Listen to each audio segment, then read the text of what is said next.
Meus amigos, o tema que iremos abordar a partir deste momento diz respeito às lições da pandemia do novo coronavírus. O que pretendemos apresentar são as lições trazidas pela pandemia do novo coronavírus a partir da experiência adquirida com os impactos do novo coronavírus sobre a saúde da população mundial e sobre a economia global, que se propagaram a partir de 2019 em todo o mundo. Desde a eclosão da pandemia do novo coronavírus, fizemos várias pesquisas e estudos aprofundados sobre as pandemias ocorridas no mundo e sobre a questão do novo coronavírus, que foram publicados em inúmeros websites que nos permitiram extrair importantes conclusões sobre como lidar com a pandemia atual e as pandemias futuras. Em síntese, o que nós pretendemos apresentar a partir deste momento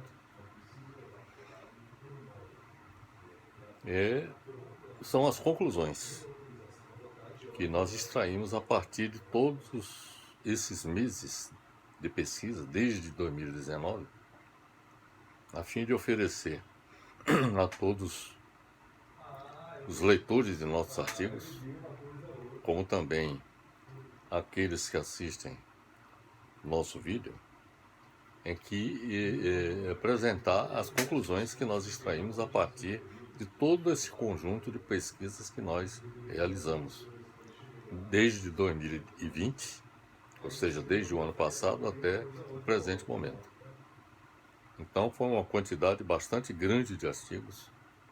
Eu não pretendo aqui repetir os títulos dos artigos que nós produzimos e de vídeos também que elaboramos, abordando o mesmo tema, para evitar, digamos assim, demandar muito tempo para a nossa apresentação. O que eu posso lhes afirmar é que as pesquisas e estudos que nós realizamos sobre as pandemias passadas e sobre o novo coronavírus nos permitiram chegar às conclusões sobre 13 pontos. O primeiro, sobre as causas das pandemias. Segundo, sobre a dinâmica da propagação das pandemias, como elas se propagam. Terceiro, sobre a imperiosa necessidade de fortalecimento dos sistemas de saúde para enfrentar pandemias. Quarto, sobre os impactos da pandemia do novo coronavírus no mundo do trabalho. Quinto, sobre a imperiosa necessidade de reestruturação do sistema de educação. Sexto, sobre a imperiosa necessidade de reestruturação do sistema de transporte público. Sétimo, sobre as mudanças impostas pela pandemia do novo coronavírus nas relações sociais. Sétimo, sobre as mudanças impostas pela pandemia do novo coronavírus nas relações sociais, conforme já disse. Oitavo, sobre a necessidade do planejamento das cidades em novas bases impostas pela pandemia do novo coronavírus. Nono, sobre as mudanças no processo de desenvolvimento das sociedades impostas pela pandemia do novo coronavírus. O décimo,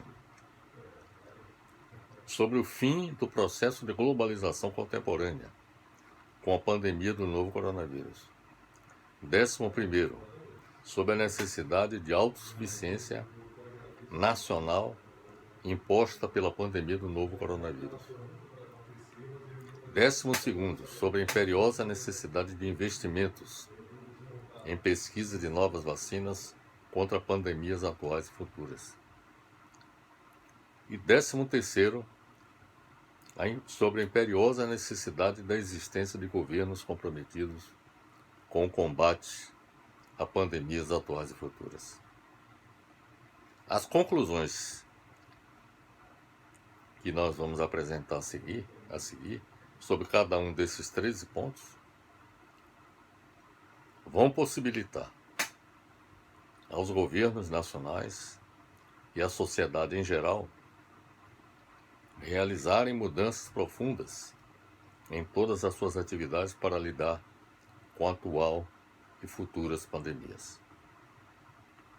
Bem, sobre o primeiro tópico que nós abordamos, sobre as causas das pandemias, eu tenho a lhes dizer que pesquisas científicas apontam que elas resultam da destruição da natureza, do desmatamento desenfreado, da expansão descontrolada da agropecuária, da agricultura intensiva, da mineração, bem como da exploração de espécies selvagens que criaram a tempestade perfeita para a propagação de bactérias e vírus.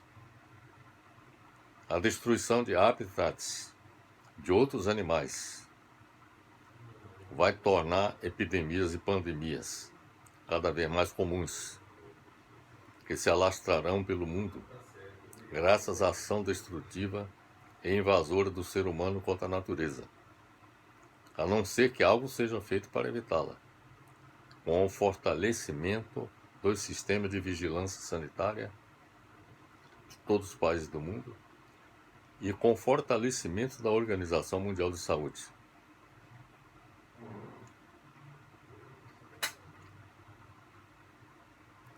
Mas, para ser bem sucedido no combate a futuras pandemias, a conclusão que nós extraímos das pesquisas que nós realizamos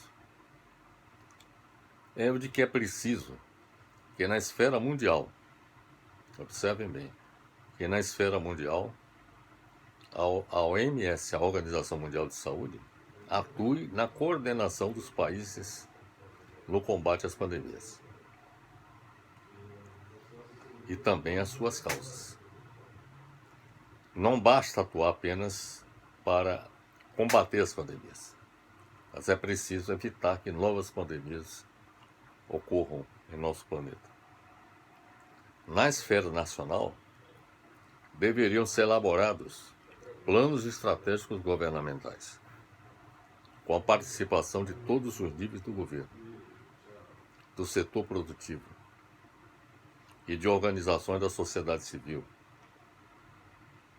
para dotar o sistema de saúde de cada país, o sistema econômico de cada país e a sociedade de cada país das condições necessárias à sustentação da propagação das pandemias. Os governos em todos os níveis, estadual, federal e municipal, o setor produtivo e a sociedade civil deveriam atuar juntos de forma coordenada no combate ao inimigo comum, para impedir a propagação da pandemia e minimizar os prejuízos da crise sanitária sobre a economia e sobre a população com base em planos de saúde públicos e planos econômicos eficazes. No combate ao novo coronavírus, aí já fazendo análise do quadro que nós podemos observar a partir das pesquisas que realizamos, no combate ao novo coronavírus não houve estratégias mundiais e nacionais para eliminar as causas da pandemia. O que se está atuando é basicamente para fazer frente aos efeitos da pandemia, sobretudo com o desenvolvimento de vacinas e de medicamentos que possam atenuar os efeitos da pandemia sobre a população. Mas, como eu lhes disse, não houve estratégias mundiais, como também não houve estratégias nacionais para eliminar as causas da pandemia. Houve falha na vigilância em saúde, praticamente em todos os países. Não houve uma efetiva coordenação mundial da OMS no combate à pandemia. E a grande maioria dos países não traçou planos estratégicos de saúde pública e econômica. Foram poucos os países que traçaram planos estratégicos para dotar o sistema de saúde, o sistema econômico e a sociedade das condições necessárias à sustação da propagação da pandemia do novo coronavírus. Isto é o que eu tenho a lhes falar a respeito das causas da pandemia, das ações dos seus efeitos, ou seja, os efeitos da pandemia, e das ações que deveriam ter sido adotadas na esfera mundial e na esfera nacional para lidar com esse problema. Então, houve falhas gritantes, tanto na escala mundial, como também na esfera, digamos assim, nacional.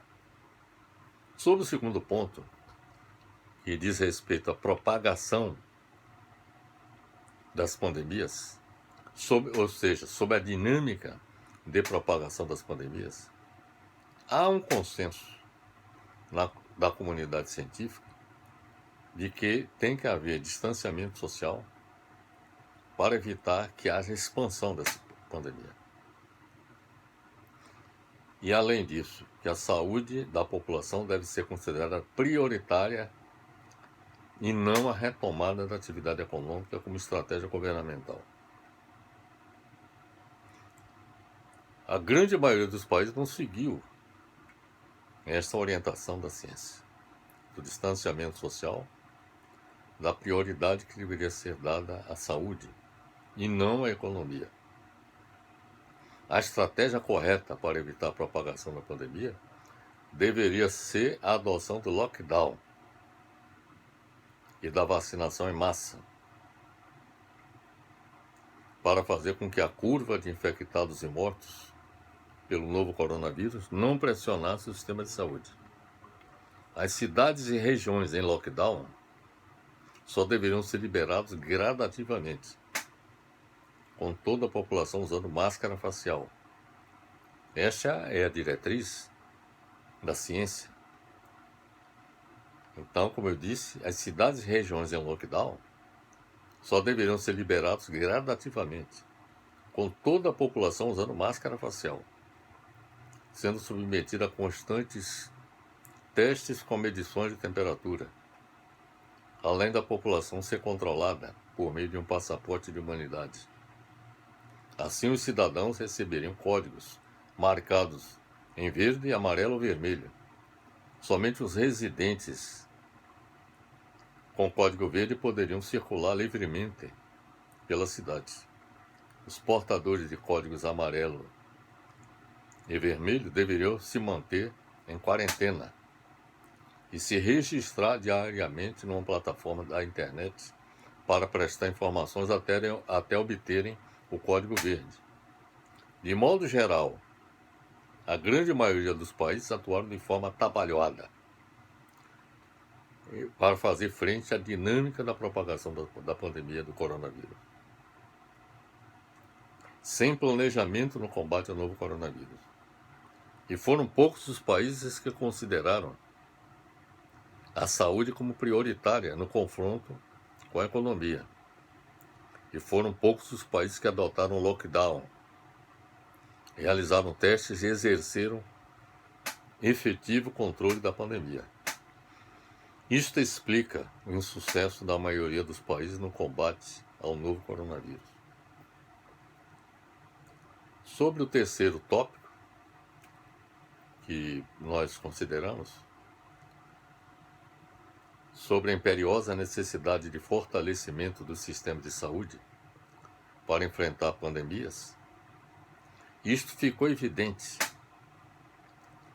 com o fato de todos os países do mundo não estarem preparados para enfrentar a pandemia do novo coronavírus, ao ponto de muitos deles terem colapsado seu sistema de saúde. O fortalecimento do sistema de saúde significa a implantação de infraestrutura de saúde com capacidade suficiente em todos os países com hospitais e postos de saúde, bem como investimento maciço em pesquisa e desenvolvimento, visando a fabricação de medicamentos e vacinas capazes de combater as pandemias atuais e futuras. Então, um fato que está absolutamente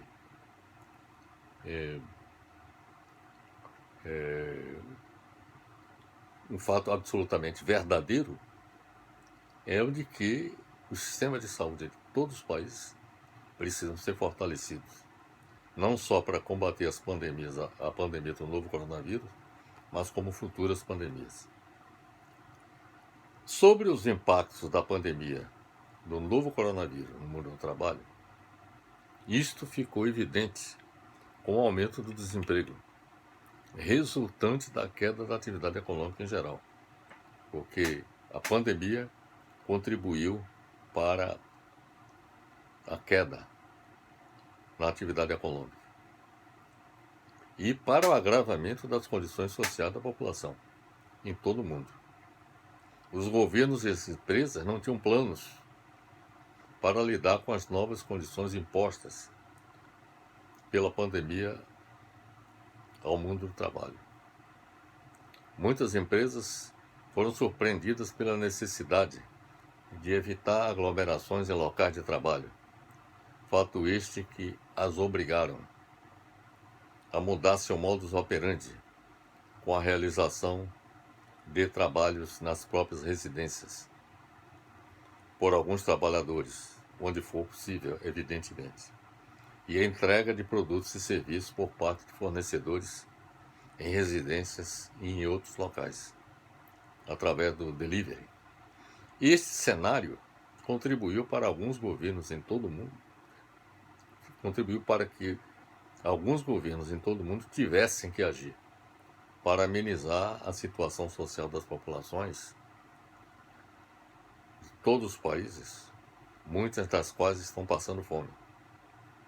Então a fome, que já era uma questão endêmica em todo o mundo, se agravou vertiginosamente com a pandemia do novo coronavírus.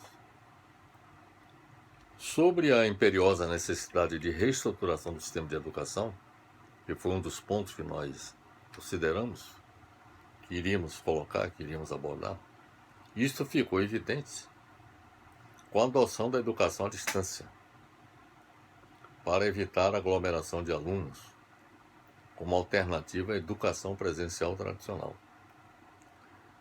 No entanto, para adotar essa modalidade, as redes de ensino precisam adequar a metodologia de ensino aos recursos tecnológicos necessários. Os estudantes devem receber o aprendizado adequado e correto para essa nova situação. As instituições de ensino devem zelar pelo acompanhamento, avaliações e a participação correta dos alunos. Muitas instituições de ensino terão muito mais condições de realizar experiências digitais do que outras. Tecnologia não funciona da mesma forma para todas as faixas etárias. É um outro aspecto também importante a considerar. Os governos e instituições de ensino foram surpreendidos e não tinham planos para lidar com as novas condições impostas pela pandemia no setor da educação. De modo que em muitos países, e em particular o Brasil, o sistema de educação simplesmente ficou inoperante.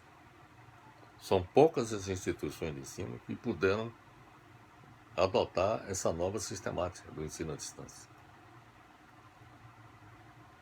E isso trouxe como consequência prejuízos para muitos estudantes que tiveram sua formação comprometida diante desta situação que foi criada pela pandemia do novo coronavírus.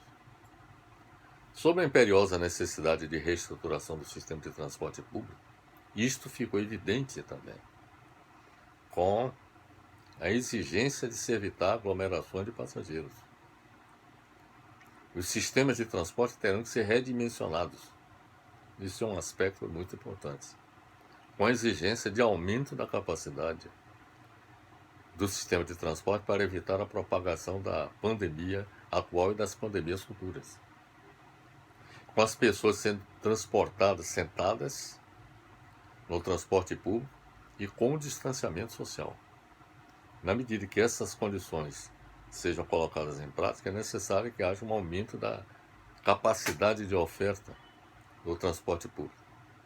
É necessário que haja política de investimentos em transporte público para aumentar sua capacidade, modernizá-lo e garantir o seu acesso à população,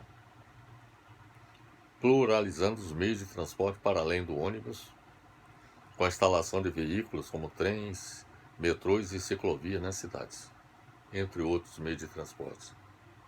Os governos e as empresas de transporte foram surpreendidas e não tinham planos para lidar com as novas condições impostas pela pandemia no setor de transportes, que continua operando de forma precária na maioria dos países do mundo e sendo um dos principais vetores de propagação da pandemia do novo coronavírus em todos os países.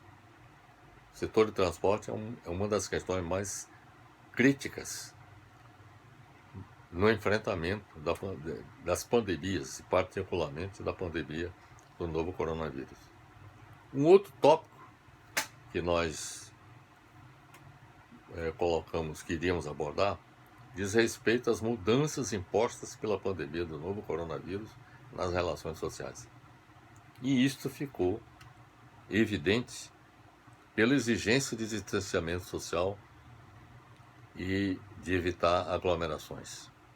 Novos hábitos de relacionamento social que já estão sendo adotados continuarão no futuro. Uma turbulência de tal forma global e ameaçadora como o novo coronavírus pode deixar marcas culturais profundas e até alterar nossas noções de etiqueta no futuro. As reuniões presenciais serão evitadas no futuro com o uso de softwares de reuniões. Há a exigência de que não ocorram multidões de eventos esportivos, como já está acontecendo, de música, teatro e cinema, entre outros. Muito provavelmente haverá no futuro a política de redução da capacidade de público em eventos, além da higienização de locais de eventos para não propagar pandemias.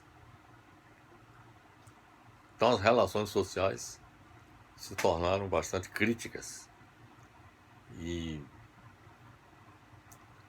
é necessário que haja uma conscientização da população da necessidade de que adotem o distanciamento social, evitem aglomerações, a fim de não só se preservarem, mas também preservarem o conjunto da população. Sem essa conscientização da população, sem a colaboração da população, dificilmente teremos sucesso no combate a qualquer pandemia.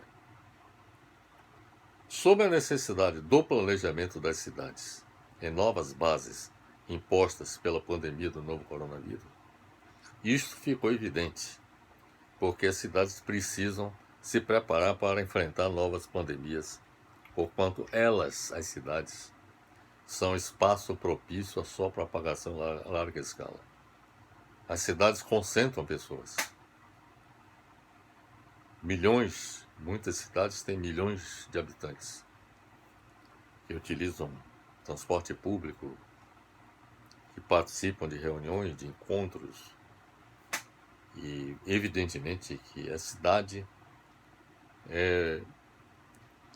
representa um fator responsável, em grande medida, pela propagação do novo coronavírus. Então isso exige que as cidades sejam planejadas, de hoje em diante, para lidar com esse tipo de problema. E as cidades é um espaço propício à propagação de pandemias, devido à concentração populacional e às péssimas condições sanitárias da maioria de sua população. Na maior parte das cidades do mundo, as condições sanitárias são péssimas, sim. Na maior parte das cidades do mundo.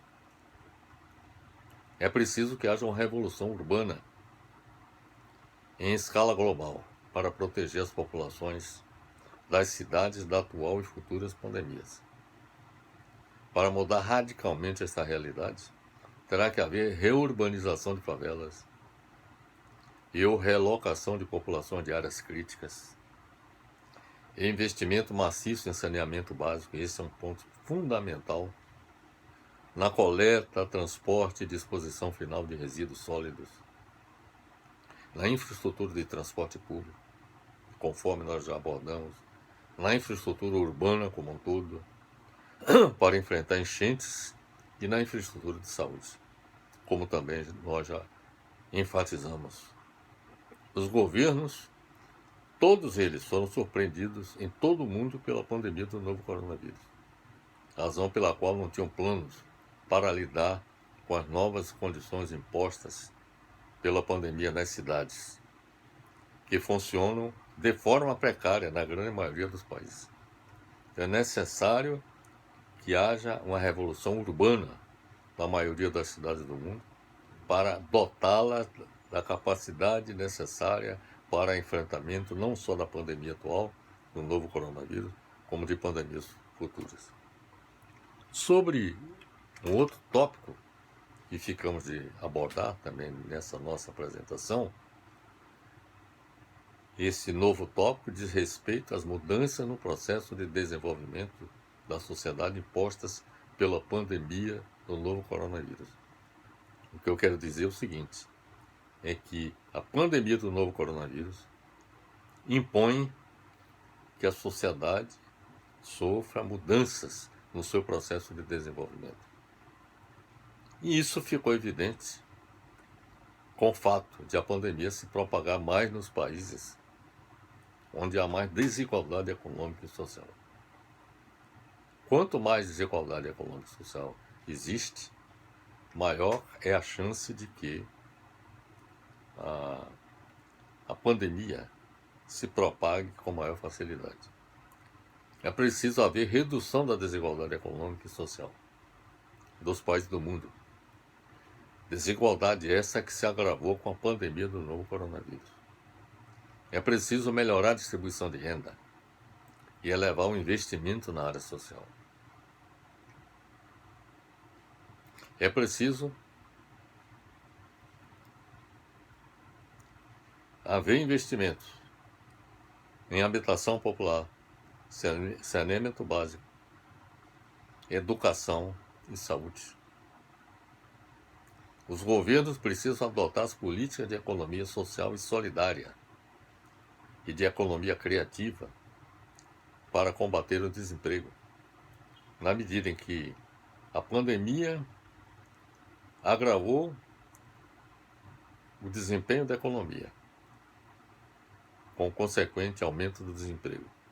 Mas também o fato de o sistema capitalista em que nós vivemos contribuir para que haja substituição de homens por máquinas, ou mais precisamente por robôs, na indústria ou nos setores produtivos, é preciso que algo seja feito no sentido de compensar essa grave situação que afeta todos os países do mundo. Isso não é apenas, isso não afeta não apenas os países periféricos ou semiperiféricos como o Brasil, mas afeta também países desenvolvidos, como os Estados Unidos e os países da União Europeia.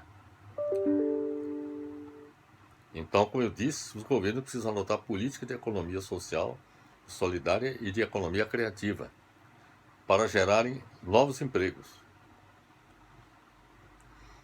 A economia social e solidária constitui uma nova forma de organização do trabalho e das atividades econômicas em geral, emergindo como uma importante alternativa para a inclusão de trabalhadores no mercado de trabalho, em que a maximização do lucro deixa de ser o principal objetivo, dando lugar à maximização da quantidade e da qualidade do trabalho. O desenvolvimento da economia social e solidária é uma tarefa que tem que ser assumida por todos os governos que estejam comprometidos com o bem-estar social. A economia criativa, por sua vez, se refere a atividades com potencial socioeconômico que lidam com criatividade, conhecimento e informação, com a criação, produção e comercialização de bens criativos, de natureza cultural e de inovação, como moda, arte, mídia digital, publicidade, jornalismo, fotografia e arquitetura. Para combater a fome e a miséria que se alastrou pelo mundo, com a pandemia do novo coronavírus, deve ser adotada a política de distribuição básica universal, distribuição de renda básica e universal, para atender às necessidades das populações pobres e vulneráveis, que lutam pela sua sobrevivência. E para evitar a conflagração social, que tende a acontecer na medida em que as condições sociais das populações se agravam com o desemprego e também com a miséria, com a fome e com a miséria, para evitar que haja essa conflagração social, deve ser implantada onde for possível a social-democracia, os moldes escandinavos, que eu tenho defendido enfaticamente em vários artigos e também em vídeos que temos divulgado, a necessidade de que a social-democracia nos moldes escandinavos seja implantada para combater as desigualdades sociais e exercer a democracia no seu mais alto grau. E essa proposta eu faço por uma razão muito simples. É o de que os países escandinavos são aqueles que apresentam o maior progresso econômico e social do mundo e é onde estão os povos mais felizes do mundo, segundo um relatório, o World Happiness Report de 2020, que coloca os países escandinavos no topo da lista dos países com maior progresso econômico e social e onde estão os países mais felizes do mundo, estão os povos mais felizes do mundo. Então, como eu disse, o combate à desigualdade econômica e social passa pela adoção da economia social e solidária, da economia criativa e pela distribuição básica de renda às populações vulneráveis. Essas três ações deveriam fazer parte da iniciativa de todos os governos, no sentido de colaborar com os trabalhadores, com os empreendedores, os trabalhadores no caso da economia social e solidária, com os empreendedores no caso da economia criativa e também com as populações vulneráveis no caso da distribuição da renda básica universal. Agora, se pretende resolver a questão das desigualdades econômicas e sociais, a alternativa que se coloca no momento em todo o mundo é a que foi construída na Escandinávia e com um fato positivo, que esta foi uma solução que foi construída nos marcos da democracia política. Então nós temos social-democracia exercida na plenitude, prioridade para os interesses da sociedade como um todo e o exercício da democracia na plenitude, em benefício de toda a sociedade. Um outro tópico que nós vamos abordar é sobre o fim do processo. Desculpe. É sobre o fim do processo de globalização contemporânea, com a pandemia do novo coronavírus, que ficou evidente com o impacto do novo coronavírus na economia global e a paralisação das indústrias chinesas. A pandemia também revelou o risco da confiança nas cadeias globais de produção e fez ressurgir o protecionismo. À medida que o vírus se espalha pelo mundo, torna a China um pouco mais frágil e a dependência mundial dela, como a fábrica do mundo, mais duvidosa. A globalização da doença aconteceu com navios e aviões, que a espalhou muito rapidamente pelo planeta. Para se proteger, o impulso imediato dos países foi o de recuar e erguer barreiras. Isso aconteceu desde 2019 e se aprofundou ao longo do tempo. Até hoje, nós temos barreiras, países que estão impedindo que passageiros se desloquem de um país para outro, como, por exemplo, ontem, o governo francês impediu que viajantes do Brasil se desloquem para a França. E vice-versa. Quer dizer, os voos da França para o Brasil e do Brasil para fora foram impedidos pelo governo francês.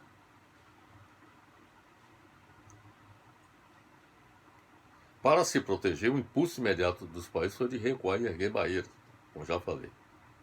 Já vemos os números de voos caindo drasticamente. De certa forma, esse vírus ressalta o desequilíbrio na globalização. Mais do que fábricas voltando para seu país de origem, vemos empresas diversificando a cadeia de suprimentos, para que não sejam tão dependentes de um país como a China. O novo coronavírus pode mudar o curso da história, sua disseminação. Pode ser um momento decisivo nos debates quanto o mundo poderia se integrar ou se separar. Se já havia questionamentos sobre a globalização antes da pandemia, os questionamentos aumentaram ainda mais com o processo de globalização, com o processo de propagação do novo coronavírus. A crise do novo coronavírus agravou a crise da economia global, que pode ser maior do que a Grande Depressão da década de 1930. Sobre a necessidade de autossuficiência nacional imposta pela pandemia do novo coronavírus, isto ficou evidente com a dependência de todos os países do mundo que se verifica até o momento de equipamentos hospitalares, medicamentos, vacinas e até mesmo máscaras faciais, sobretudo da China. Muitos países do mundo deverão perseguir sua autossuficiência, abandonando a política atual neoliberal e de globalização econômica e financeira, responsável pelas fragilidades econômicas globais e pela dependência em relação exterior, com sua substituição pelo modelo de desenvolvimento que priorize a produção no interior do país dos produtos e serviços essenciais para o seu progresso econômico e social.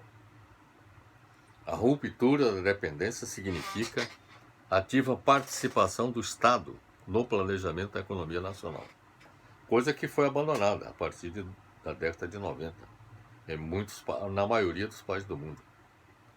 Adotou-se a política de que o mercado não deve estar sujeito a qualquer intervenção do Estado, a não ser para regular as atividades econômicas.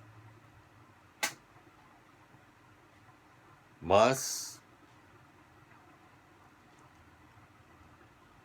o que nós constatamos é que a ruptura da dependência significa a mudança nessa política. O Estado tem que ser um agente ativo do processo de desenvolvimento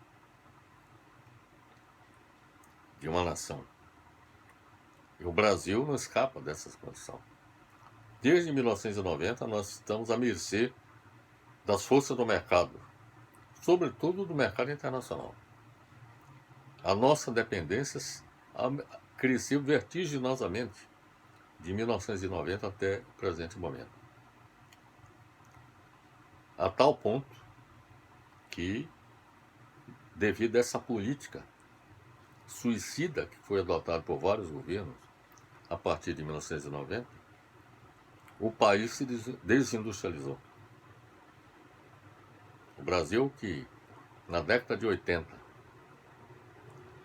tinha a indústria como responsável por 30% da formação do produto interno bruto, hoje a contribuição da indústria é menor do que 7% do produto interno bruto nacional. Então isso significa dizer que houve um esvaziamento, um processo de desmantelamento da indústria nacional, que foi construída com bastante esforço desde a década de 1930 pelo governo Getúlio Vargas. E foi dada continuidade até a década de 80. Mas a partir da década de 90 houve um processo de desmantelamento da indústria nacional, com graves repercussões, inclusive, sobre o emprego, a geração do emprego.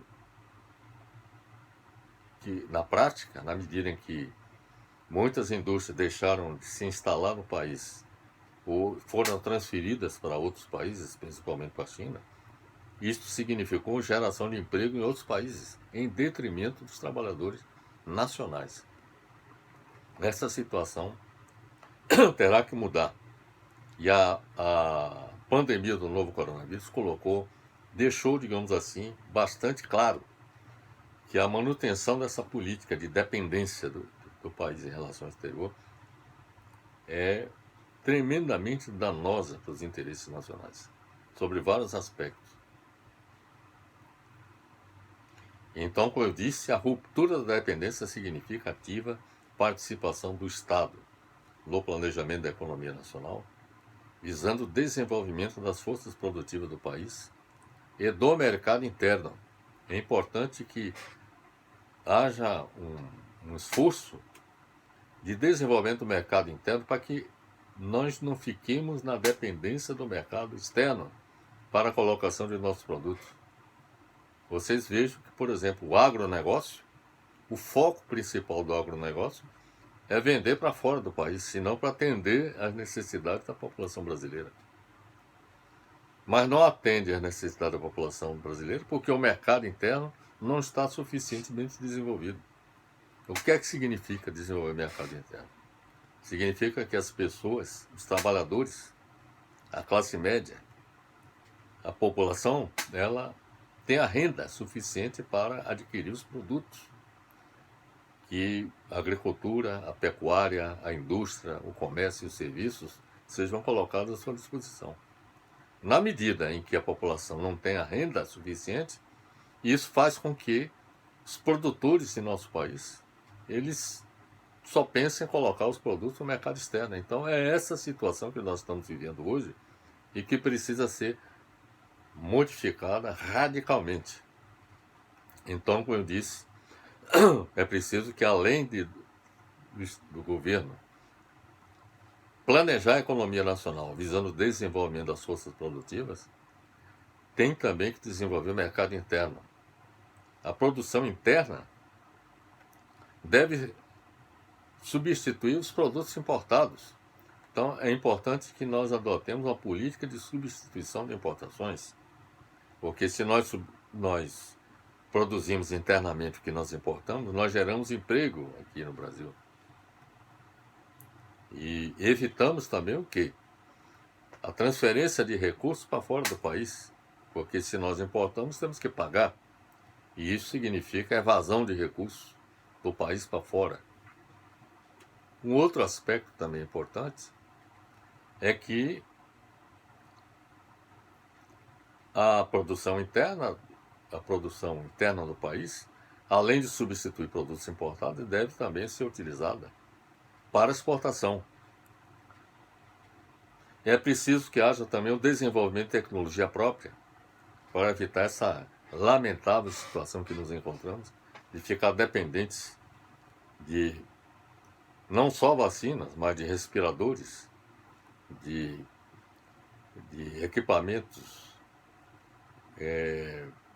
de várias ordens, não só para o atendimento do sistema de saúde, mas da indústria em geral. Quer dizer, nós somos um país que dependemos praticamente de tudo para produzir no país. Então essa dependência tecnológica precisa ser superada com o desenvolvimento no país de tecnologia própria.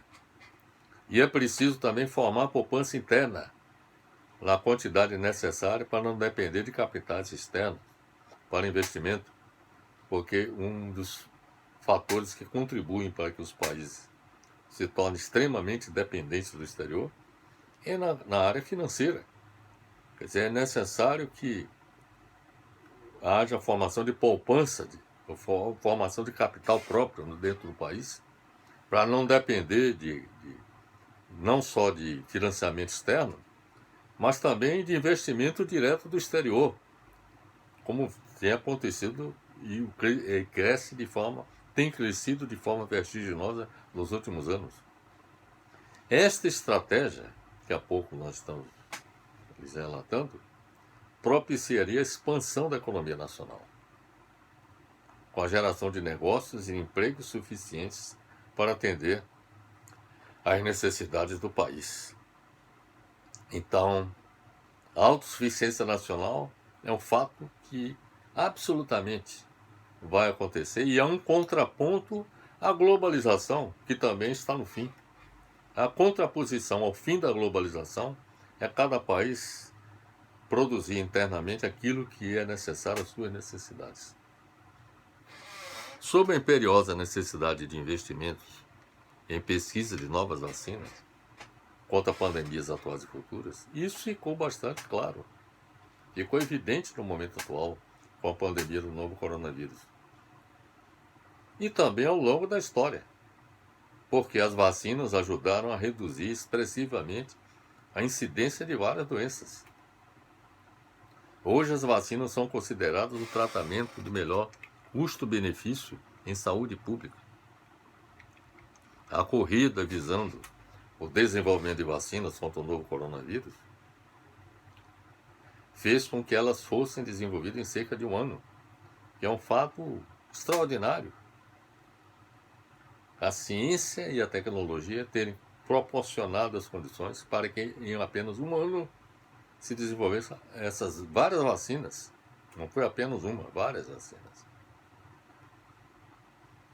No passado, as vacinas demandavam 4 a 5 anos, desde o seu projeto até a sua fabricação. Mas a ciência e a tecnologia realizaram um feito extraordinário. Em apenas um ano foram desenvolvidas não apenas uma, mas inúmeras vacinas.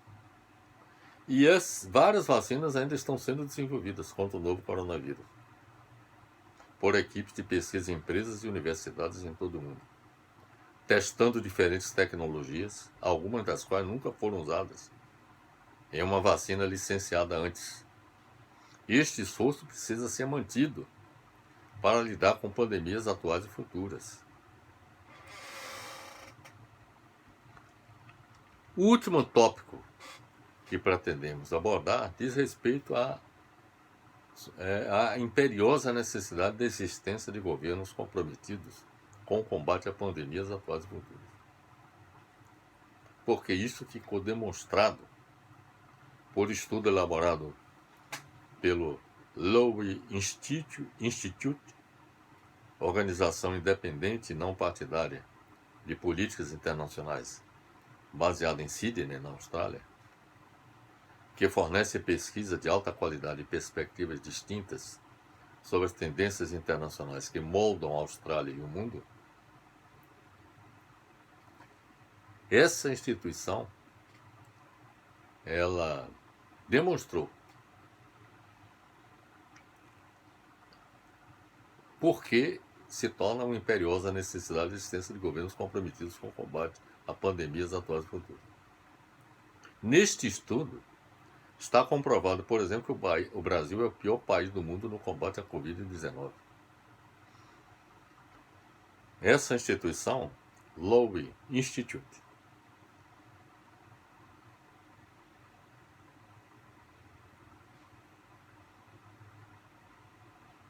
fez um levantamento de todos os países do mundo,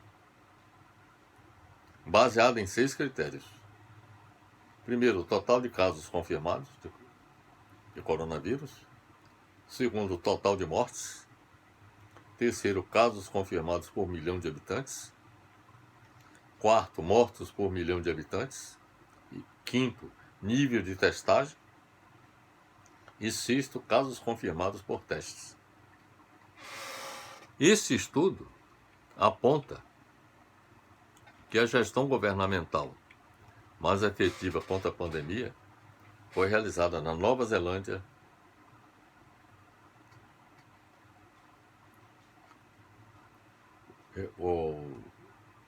repetindo, esse estudo aponta que a gestão governamental mais efetiva contra a pandemia foi realizada na Nova Zelândia.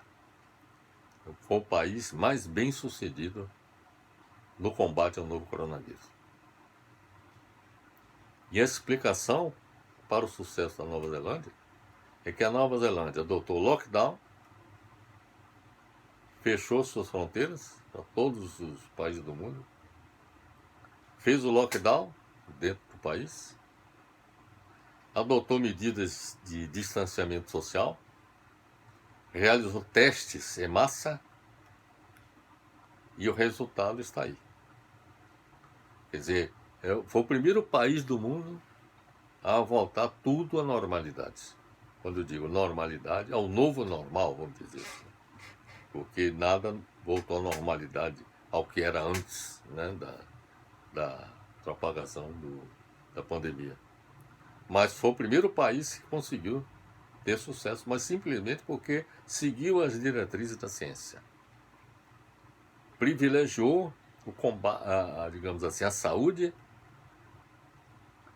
em detrimento da economia. Então, Nova Zelândia é um exemplo de sucesso.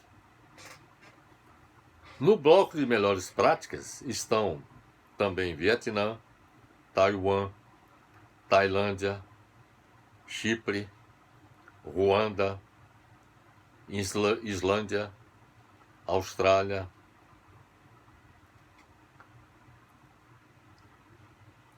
Letônia e Sri Lanka. Países europeus, como Alemanha e Itália, estão em posições intermediárias nessa tabela do Instituto.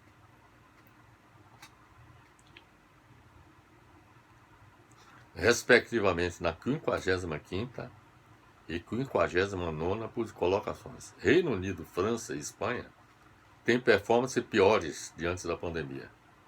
A 66ª posição, 63ª e 78ª posições. Isto é, Reino Unido, França e Espanha. Então não estão bem também. O desempenho do Brasil é o pior de todos os países do mundo. E claro que é pior do que todos os seus vizinhos. O Chile está na 89ª posição, a Bolívia na 93ª e a Colômbia na 96ª. Os Estados Unidos, por exemplo, estão na 94ª posição, isso graças ao governo Donald Trump, que era um negacionista e que simplesmente não fez absolutamente nada para conter a pandemia do novo coronavírus nos Estados Unidos. E a China não foi incluída nesse ranking desse instituto, Lowy Institute, da Austrália, simplesmente porque havia uma lacuna na divulgação de dados sobre testagem, por isso que não foi incluído. Mas provavelmente a China teria apresentado um bom desempenho entre os melhores de todos os países do mundo. O péssimo desempenho da maioria dos governos do mundo no combate ao novo coronavírus resulta do abismo que existe entre o que afirma a ciência e o que decidem os governantes, que relutam em adotar o lockdown e outras medidas rígidas de distanciamento social necessárias para combater a pandemia, como ocorreu na Nova Zelândia. Distanciamento social é um remédio amargo e de dolorosos efeitos colaterais, todos nós sabemos, para a sociedade e para a economia, todos nós sabemos disso. Mas é o único meio de conter a pandemia. Nova Zelândia provou isso.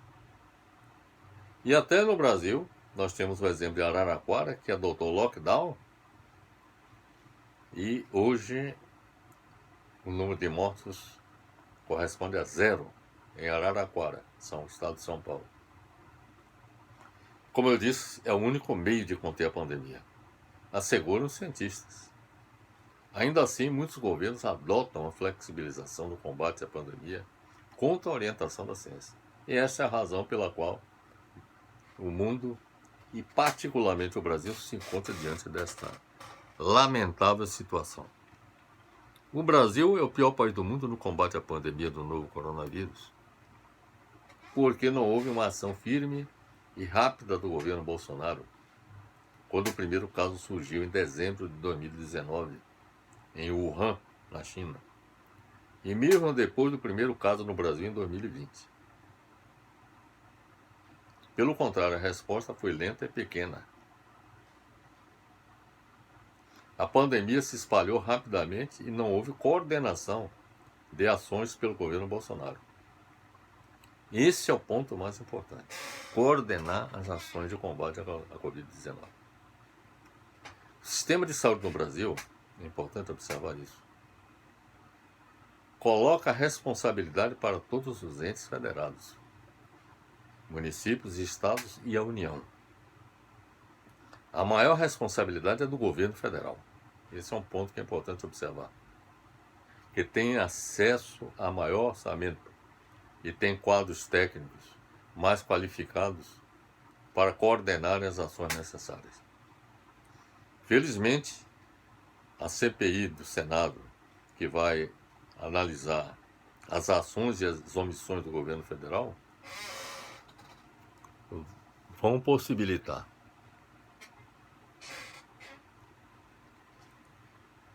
como estava lhes dizendo, a CPI montada pelo Senado Federal para avaliar as ações e as omissões do governo federal no combate à Covid-19 vai possibilitar identificar os responsáveis.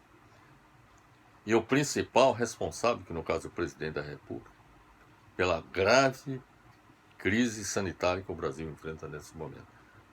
Eu diria o seguinte: pelo maior desastre humanitário da história do Brasil, que todos nós estamos enfrentando. A maior responsabilidade é do governo federal, como eu já disse. O governo Bolsonaro deveria coordenar o Sistema Único de Saúde, mas lavou as mãos, como fez Pilatos na crucificação de Cristo. Não existe a coordenação do governo federal, porque não criou planos de contenção da pandemia, não ofereceu diretrizes, não conversou com a população, não fez propaganda nos meios de comunicação, instruindo a população sobre o que fazer e como se proteger do vírus. Pelo contrário, o que se viu foi um discurso negacionista, desde o começo, e que perdura ainda, mesmo depois de um total de cerca de 350 mil mortes com 4.000 mortes por dia pela Covid-19. Esta falta de coordenação é muito problemática no Brasil, que é um país de dimensões continentais, que possui mais de 5.000 municípios, a maioria de médio e pequeno portes. Quando o governo Bolsonaro não assume a coordenação, são os governadores e prefeitos que têm que tomar decisões, que precisam de maior arcabouço de conhecimento de técnicos. Isto explica o fato do Brasil ser o pior país do mundo no combate ao novo coronavírus. Esta é a explicação que podemos dar para esse desastre humanitário que o Brasil enfrenta em sua história. E estas são, portanto, meus amigos, as lições extraídas com a pandemia do novo coronavírus e que devem servir de base para reordenar a sociedade em que vivemos, para ser bem-sucedida no enfrentamento de pandemias futuras. Espero que tenha sido esclarecedor em nossa apresentação. Deveremos publicar essa palestra que nós estamos realizando, a fim de que todos vocês possam ter acesso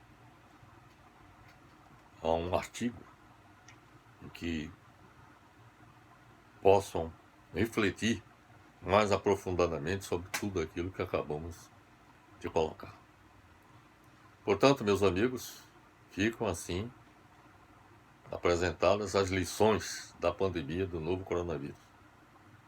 E que, lamentavelmente, o Brasil não se saiu bem nessa história que começou em 2019 em Wuhan e que ainda perdura até o presente momento em todo o mundo, e particularmente no Brasil, que é o pior país do mundo na propagação da pandemia do novo coronavírus.